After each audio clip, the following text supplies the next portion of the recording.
Selamat siang, nama saya Devi Yuliantini. Saya akan membawakan presentasi bab 3 dengan judul layanan konsultasi. NPM saya 2018-01-5035. Oke, kita akan mulai. Yang pertama, layanan konsultasi. Layanan konsultasi adalah proses membantu klien melalui pihak ketiga atau membantu memperbaiki layanan terhadap klien kita. Selanjutnya itu, layanan konsultasi merupakan layanan konseling yang dilaksanakan oleh konselor terhadap seorang pelanggan, yang disebut dengan konsulti, yang memungkinkan konsultasi memperoleh wawasan, pemahaman, dan cara-cara yang perlu dilaksanakan dalam menangani kondisi dan atau permasalahan pihak ketiga. Konsultasi pada dasarnya dilaksanakan secara perorangan dalam format tatap muka antara konsulti dan konsultan. Konsultasi dapat dilaksanakan di berbagai tempat dan berbagai kesempatan, seperti di sekolah atau di kantor, dan juga bisa di lingkungan keluarga, atau si keluarga tersebut mengundang konselor ke rumah. Yang selanjutnya itu ada tujuan. Nah, tujuan itu ada tujuan umum dan juga ada tujuan khusus. Tujuan umum yaitu konsultasi yang bertujuan agar konsultinya dengan kemampuannya sendiri dapat menangani kondisi dan atau permasalahan yang dialami oleh pihak ketiga. Nah, kalau tujuan khusus itu dimaksudkan dapat berupa wawasan, pemahaman, dan cara bertindak yang terkait langsung dengan suasana atau permasalahan pihak ketiga tersebut. Selanjutnya itu ada komponen. Komponen itu ada 3, yaitu ada konselor, konsulti, dan juga pihak ketiga. Konselor yaitu tenaga ahli konseling yang memiliki kewenangan melakukan pelayanan konseling kepada bidang tugas pekerjaannya. Yang kedua yaitu konsulti. Konsulti adalah individu yang meminta bantuan kepada konselor agar dirinya mampu menangani permasalahan dirinya dan pihak ketiga yang menjadi tanggung jawabnya. Yang ketiga yaitu ada pihak ketiga. Pihak ketiga itu individu yang kondisi permasalahannya dipersoalkan oleh si konsulti tersebut. Selanjutnya itu ada asas. Di dalam asas ini ada etika dasar konseling. Etika dasar konseling itu ada 3, yaitu ada asas kerahasiaan, kesukarelaan, dan keputusan yang diambil oleh klien sendiri. Atas asas kerahasiaan yaitu si konselor dapat menyimpan sendiri permasalahan yang diceritakan oleh si konsulti dan si konselor tidak berhak menceritakan hal tersebut terhadap orang lain. Yang kedua ada asas kesukarelaan. Asas kesukarelaan yaitu konsulti menceritakan dengan sukarela dan dengan sejelas-jelasnya permasalahan yang dia miliki kepada konselor agar memudahkan konselor dapat untuk memecahkan permasalahan tersebut. Yang selanjutnya itu keputusan diambil oleh klien sendiri. Keputusan diambil oleh klien sendiri ini dimaksudkan dengan konselor mengambil keputusan atas dasar dirinya sendiri, atas dasar kesadarannya sendiri dan tidak terdesak ataupun tidak dipaksakan oleh pihak manapun. Selanjutnya itu ada kemandirian. Kemandirian itu ada 5. Yang pertama yaitu memahami dan menerima lingkungan diri sendiri secara positif dan dinamis. Yang kedua yaitu memahami dan menerima lingkungan secara objektif positif dan dinamis. Yang ketiga, mengambil keputusan secara positif dan tepat. Yang keempat, mengarahkan diri sesuai dengan keputusan yang diambil. Yang kelima, mewujudkan diri sendiri. Di tahapan yang terakhir itu tahap lanjut manakala klien telah benar-benar mampu berdiri sendiri. Selanjutnya itu ada pendekatan strategi dan teknik. Yang pertama itu ada pendekatan. Pendekatan itu ada yang perlu dikembangkan dalam diri konsulti. Yang pertama itu ada wawasan.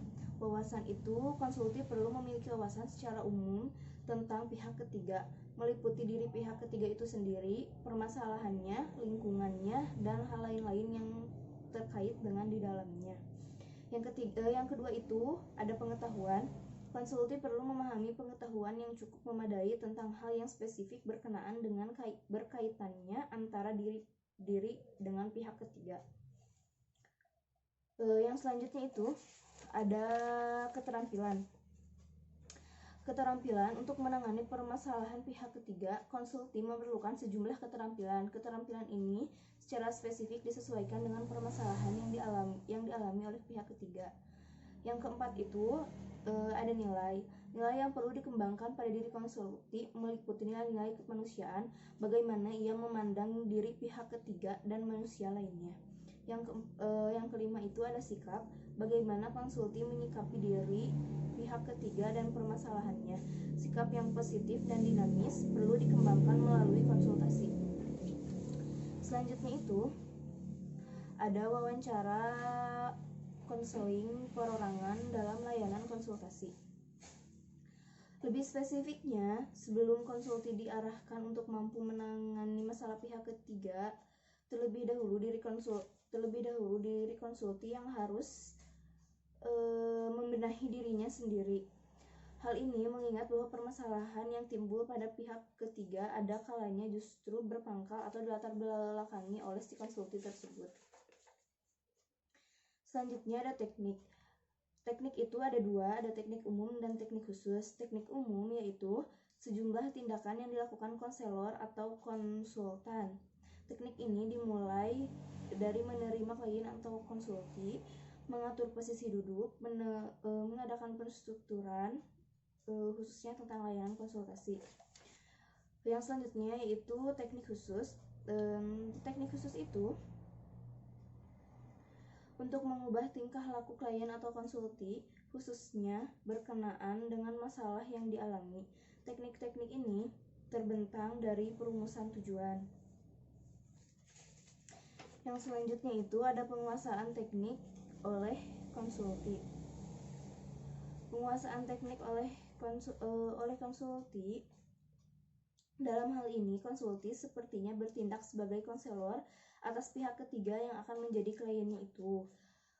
Yang selanjutnya itu yaitu ada strategi ber-BMB. Strategi ber-BMB ini sangat panjang prosesnya, yaitu konselor mengajak konsulti berpikir, merasa, bersikap, bertindak, dan bertanggung jawab berkenaan dengan permasalahan pihak ketiga. Demikian pula mengajak konsulti ber-BMB 3 terhadap PPKNS konsultasi. Waktu dan tempat. Kapan dan dimanapun konsultasi itu dilaksanakan, kenyamanan kedua pihak diutamakan, di samping terjaminnya kerahasiaan konsulti dan pihak ketiga. Selanjutnya itu ada yang nomor 7, keterkaitan. Keterkaitan itu ada dua, ada keterkaitan jenis layanan dan juga ada keterkaitan kegiatan pendukung. Nah, keterkaitan kegiatan pendukung ini dibagi menjadi 6. Yang pertama yaitu aplikasi instrumentasi, yang kedua itu himpunan data, yang ketiga itu konferensi kasus, yang keempat kunjungan rumah, yang kelima tampilan kepustakaan, yang keenam adalah alih tangan. Yang pertama itu aplikasi instrumentasi. Aplikasi instrumentasi ini sering diperlukan untuk mendalami kondisi pihak ketiga yang masalahnya dibahas dalam konsultasi. Yang selanjutnya itu ada himpunan data. Himpunan data biasanya data ini tentang IQ, hasil AUM umum dan AUM PTSDL, AUM hasil belajar, riwayat kesehatan, cita-cita, dan keterangan tentang orang tua siswa. Yang selanjutnya yaitu ada konferensi kasus. Konferensi kasus diselenggarakan pada lembaga yang di dalamnya terdapat sejumlah personalia atau individu yang kedudukannya dan wewenang yang tidak sama. Yang selanjutnya itu ada kunjungan rumah. Tujuan kunjungan rumah sejalan dengan tujuan konferensi kasus, yaitu lebih mudah mendalami masalah yang ditangani dan membina komitmen pihak-pihak yang terkait dengan masalah yang dialaminya. Yang kelima, yaitu tampilan kepustakaan, diselenggarakan dengan meminta konsulti membaca buku atau artikel dengan materi yang terkait dengan permasalahan pihak ketiga. Yang terakhir, yaitu alih tangan kasus. Alih tangan kasus dilakukan apabila masalah pihak ketiga yang dibawa kepada konsulti adalah masalah yang tidak menjadi kewenangan konsultan untuk terlibat dalam penanganannya. Selanjutnya itu ada operasi layanan konsultasi. Operasi layanan konsultasi hendaknya dilakukan secara tertib dan lengkap dari perencanaan sampai penilaian dan tindak lanjutnya. Yang pertama itu ada perencanaan dan pengorganisasian. Konselor mengatur pertemuan melalui menetapkan fasilitas layanan dan menyiapkan kelengkapan administrasi. Yang kedua itu pelaksanaan. Kegiatan utamanya itu untuk mendorong dan melatih konsulti untuk menangani masalah yang dialami oleh pihak ketiga, memanfaatkan sumber-sumber yang ada melalui strategi ber-BMB3. Konselor membina komitmen konsultasi untuk menangani masalah pihak ketiga dan pendekatan dan cara-cara konseling. Selanjutnya itu ada penilaian. Penilaian itu dibagi menjadi 3, ada penilaian segera, ada penilaian jangka pendek, dan ada penilaian jangka panjang.